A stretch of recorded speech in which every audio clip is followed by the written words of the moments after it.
Good morning student, welcome back to our online classes. Student, I believe आप लोगों ने मेरा वीडियोस जो मैंने भेजे थे उसे फॉलो कर रहे हैं एंड साथ ही साथ प्लीज़ टेक्स्ट बुक जरूर रीडिंग कीजिएगा, ठीक है। Now today we are going to continue with this chapter.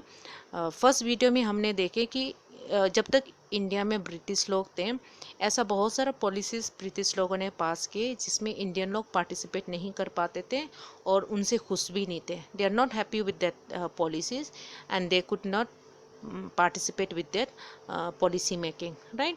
Now इसी के बाद हम इस चैप्टर को आगे देखेंगे। The purpose of parliament. The first point, the idea of participations in decision making and need for all democratic government to have the consent of their citizen.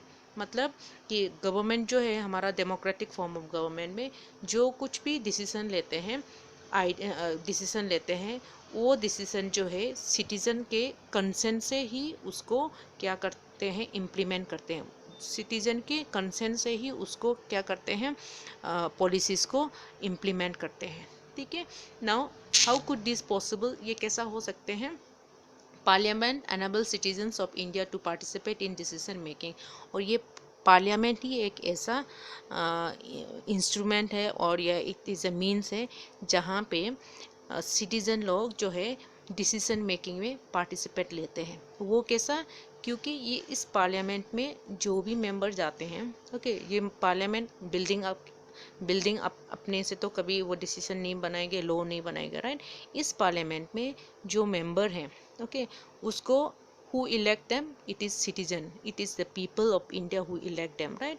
so people ने उसे elect किया है, वो people के representative है, तो इसीलिए वो वहाँ बैठ के पार्लियामेंट में बैठ के जो भी लॉज पास हो रहे हैं, पॉलिसीज पास हो रहे हैं, वो सिटीजन के कंसेंट से हो रहे हैं, right. Got my point clear. Okay, now let's see what is the function of parliament. Parliament का क्या फंक्शन है। पार्लियामेंट जो है, ये हमारा parliament basically divide into two part, not divide into two part. ये पार्लियामेंट में हमारा दो हाउस है, okay. The first house is Rajya Sabha. Rajya Sabha को हम अपर हाउस भी कहते हैं, ओके, अपर हाउस भी कहते हैं। इस राज्यसभा में टोटल 250 मेंबर्स हैं, okay. Rajya Sabha is to consist of not more than 250 members and out of 250 members 238 member जो है स्टेट्स और यूनियन टेरिटरी, इंडिया की स्टेट्स एंड यूनियन टेरिटरी से रिप्रेजेंटिंग करते हैं। अलग अलग स्टेट्स, अलग अलग यूनियन टेरिटरी को वो रिप्रेजेंट करते हैं। सो टोटल 238 मेंबर जो है अलग अलग स्टेट को रिप्रेजेंट करते हैं, okay. Out of 250, 12 members are nominated by president of India। Nominated मतलब वो इलेक्शन जीत के नहीं आते। ये 12 मेंबर जो है जिसको प्रेसिडेंट नॉमिनेट करते हैं, वो बिना इलेक्शन के प्रेसिडेंट जो है, प्रेसिडेंट ऑफ इंडिया जो है, उसको अलग अलग फील्ड से हो सकता है, स्पोर्ट के फील्ड से, आर्ट एंड कल्चर के फील्ड, इंटरटेनमेंट के फील्ड और रिसर्च, एजुकेशन, अलग अलग फील्ड से उसका एक्सपर्टाइज को देखते हुए प्रेसिडेंट ऑफ इंडिया जो है 12 मेंबर्स को नॉमिनेट करते हैं। That is completely upon the president of India, okay। वो president of India वो अलग अलग फील्ड से नॉमिनेट करते हैं। How many members, 12 members, okay. Now Rajya Sabha is a permanent body. क्यों राज्यसभा को हम परमानेंट बॉडी बोलते हैं। अनलाइक द लोकसभा में क्या होंगे, हम अभी देखेंगे कि वो हर 5 साल के बाद में मेंबर्स चेंज हो जाते हैं, ओके।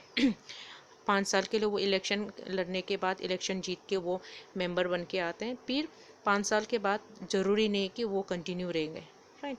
बट राज्यसभा में क्या है कि परमानेंट बॉडी इसीलिए कहलाते हैं क्योंकि यहाँ पे जो भी मेंबर हैं कम्प्लीटली चेंज नहीं हो जाते हैं, ठीक है, ठीक है।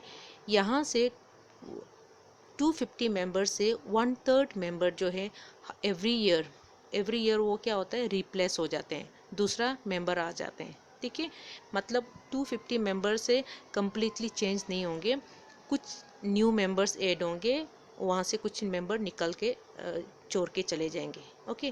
That's why it is called permanent body and it is not subject to dissolution. वो कम्प्लीटली चेंज नहीं हो जाता है जैसे कि लोकसभा में होते हैं, ठीक है।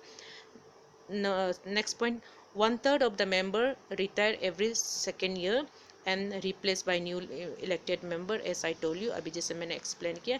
Each member is elected for a term of 6 year. यहाँ पे जो भी मेंबर आते हैं basically elected for term of 6 year के लिए इलेक्टेड मेंबर है, ठीक है। लेकिन क्या बोल रहे हैं, every 2 years, second years 1/3 member जो है रिप्लेस हो रहा है, फिर उसकी जगह नया मेंबर ऐड होते जा रहे हैं, right. So this is about the Rajya Sabha. Next Lok Sabha, जिसको हम लोअर हाउस भी बोलते हैं, ठीक है। एक को हम upper house, this is lower house. Now, Lok Sabha is composed of representatives of people chosen by direct election on the basis of universal adult franchise, जिसके बारे में हम ऑलरेडी पढ़ चुके हैं, राइट, यूनिवर्सल एडल्ट फ्रेंचाइज। सो लोकसभा के जितना भी मेंबर्स हैं इलेक्शन जीत के, okay, they will contest for the election, election में जो जीतेंगे वही मेंबर बन के आते हैं। मैक्सिमम इसमें 552 मेंबर्स हैं, ओके। लोकसभा का टोटल मैक्सिमम मेंबर जो है क्या है, 552 मेंबर्स है। लेकिन 552 मेंबर्स से 530 मेंबर्स जो है अलग अलग स्टेट से रिप्रेजेंट करते हैं, ठीक है। 20 मेंबर्स जो है यूनियन टेरिटरी, 530 मेंबर्स जो है अलग अलग स्टेट से आते हैं, एंड 20 मेंबर्स जो है हमारा यूनियन टेरिटरी से आते हैं। So total how many is 550, right, 550. Now, the two member to be nominated by the President of India from the Anglo-Indian community. जैसे हमने राज्यसभा में 12 member president of India nominate करते हैं, ऐसा ही 2 मेंबर जो है प्रेसिडेंट ऑफ इंडिया जो है नॉमिनेट करता है Anglo Indian community. Anglo Indian community means those who are not fully Indian, okay, those who are not fully outsider, मतलब foreigners. So that is known as you can say the Anglo-Indian community. Now at present the strength of house is 545. At present लोक सभा में हमारा कितना member है, 545 members हैं। Got my point? So ये the लोक सभा which is lower house of parliament, यहाँ पे जो भी मेंबर आते हैं डायरेक्टली इलेक्शन के थ्रू आते हैं। मैक्सिमम नंबर 552 है, उसमें से 530 जो है अलग अलग स्टेट से हैं, 20 मेंबर्स डिफरेंट यूनियन टेरिटरी से हैं, 2 मेंबर जो एंग्लो इंडियन कम्युनिटी से, जिसको प्रेसिडेंट ऑफ इंडिया इलेक्ट करते हैं, सॉरी नॉमिनेट करते हैं। और एट प्रेजेंट 545 मेंबर्स है लोकसभा में, right. Okay, some important function, okay.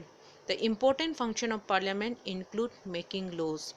ये बहुत राज्यसभा और लोकसभा दोनों जो है मिलके क्या करते हैं, मेकिंग लॉज। उसके बाद to control, guide and inform the government.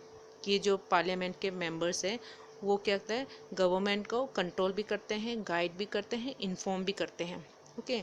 So this is the function of the parliament. As I told you, parliament अपने में वो एक बिल्डिंग है, right, but in that building, in a parliament house, the people who live there, the people, the member of that parliament who control, who guide and inform the government. साथ ही साथ India के अंदर, India got freedom after a long and tough struggle. In this struggle for freedom people from different background participated. क्योंकि as I told you in the first video also, जो हम India से Indian लोग जो है बहुत ही स्ट्रगल करने के बाद आज़ादी पाया है, राइट। इसी आज़ादी के लिए बहुत लोगों ने अपना दे सेक्रीफाइस देयर लाइफ। सो इसीलिए इस स्ट्रगल में अलग अलग लोगों ने, अलग अलग बैकग्राउंड, हिंदू मुस्लिम अलग अलग बैकग्राउंड के लोगों ने पार्टिसिपेट किए हैं। सेम थिंग आज हमारा पार्लियामेंट में भी कोई अकेला ये नहीं है, from the different background, from the different state, people are there, members are there, and they are the one who making laws, they are the one who control the government, they are the one who guide the government and inform the government, okay. Next, parliament. अगर हम parliament के बारे बोलें, the back bench MP that are following role, जो हमारा parliament में जो हमारा MP, like member of parliament रहते हैं, वो क्या करते हैं, टू रिप्रेजेंट हिज कंस्टिट्यूएंट। जो ये मेंबर राइट। जो पार्लियामेंट में जो मेंबर है वो अलग अलग कॉन्स्टिट्यूएंसी को रिप्रेजेंट करते हैं। अपने कॉन्स्टिट्यूएंसी से रिलेटेड, अपने स्टेट से रिलेटेड कुछ भी इम्पोर्टेंट चीज़ जो है वो पार्लियामेंट में रेज करते हैं, raise issues of important to his constituency. उसके बाद the third, to scrutinise the work of government, government किस टाइप से काम कर रहा है उसको स्क्रूटिनाइज मतलब अच्छे से ऑब्जर्व करते हैं, ठीक है, कंट्रोल करके रखते हैं। To vote a new legislation, उसके बाद अगर उसको नया कानून, न्यू लॉ बन के जब आते हैं उसके लिए भी उन लोग क्या करते हैं, वोट करते हैं with in the parliament. Okay, to support his party, यही मेंबर जो है पार्लियामेंट के मेंबर जो है अलग अलग पॉलिटिकल पार्टी से आते हैं। ओके, अलग अलग पॉलिटिकल पार्टी से आते हैं, कोई बीजेपी, कोई कांग्रेस, कोई Janata Dal and different political party से आते हैं। ये लोग क्या करते हैं, अपने पार्टी को सपोर्ट करते हैं। एमपी बन गया, एमपी बन के वो मेंबर ऑफ पार्लियामेंट में बन गए, still their role is to support their political parties. Okay, so this is something, उसके बारे और हम डिटेल्स में देखेंगे, एमपीज के रोल हम और डिटेल्स में नेक्स्ट वीडियो में देखेंगे। Okay, see you student in the next video.